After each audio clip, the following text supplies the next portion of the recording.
Hey guys, my name is Dan, I'm a veterinarian, and welcome to the video. Today I'll talk to you about if your doggy or kitty is sick, what will your veterinarian do? So if you guys go in and your doggy's not doing well, and let's say they threw up a couple times, let's say they're lethargic, it's just off. And maybe we've been off for a couple days, but you cannot tell them exactly what's going on or where it's coming from.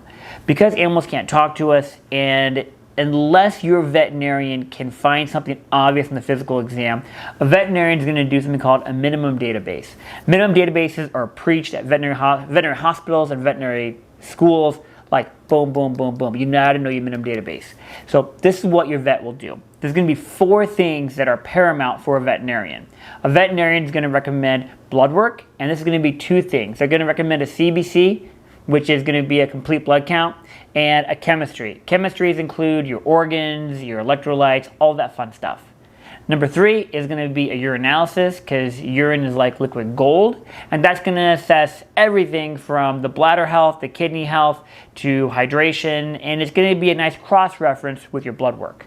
Last, they're going to do an x-ray. They're going to look for any obstructions, any pathology, any disease, and by having those 4 things, a veterinarian can have an overarching comment of your labs, your x-rays, your urine all look good, your physical is fine, so we're going to do these things to address symptoms.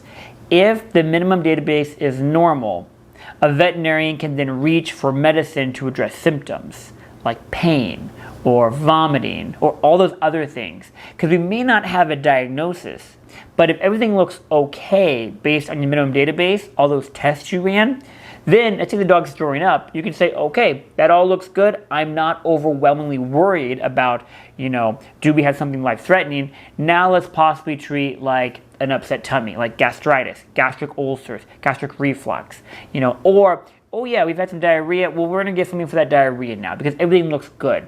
So maybe we're going to give a stool binder, a probiotic, maybe even a GI antibiotic like metronidazole or Flagyl.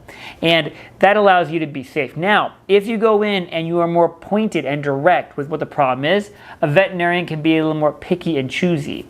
So for example, guys, let's say you go in with your Westie or your Schnauzer and they are throwing up and lethargic and not eating very well, and they've been doing this for a couple days.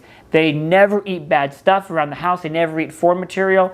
And your veterinarian puts pressure on the abdomen and they cry and they're uncomfortable. Okay, right there we have fine-tuned our problems. Signalment, which is what kind of animal you have in front of you. The history and the physical exam tells us the abdomen hurts. It's probably GI. Signalment pushes us more towards pancreatitis. And now we can run some labs. The veterinarian runs some labs and they find that your dog has pancreatitis and maybe it's a little dehydrated.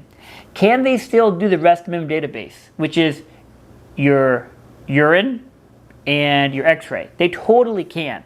And that's great. And that builds a better understanding of how healthy the dog is. But do they have to? No, they definitely don't have to.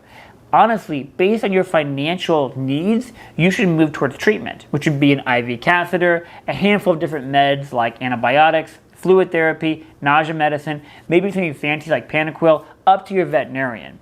But if you can be more pointed and direct with your game plan with what's going on with your pet, your veterinarian can be more pointed and direct with their treatment plan. So if you come in broad, they will leave broad with their treatment plan. So try your very best to understand what's going on with your dog. That way your veterinarian can be more consistent with their treatment plan. All right, guys, I hope that's helpful. I hope you guys are all happy and healthy, and your doggies are too.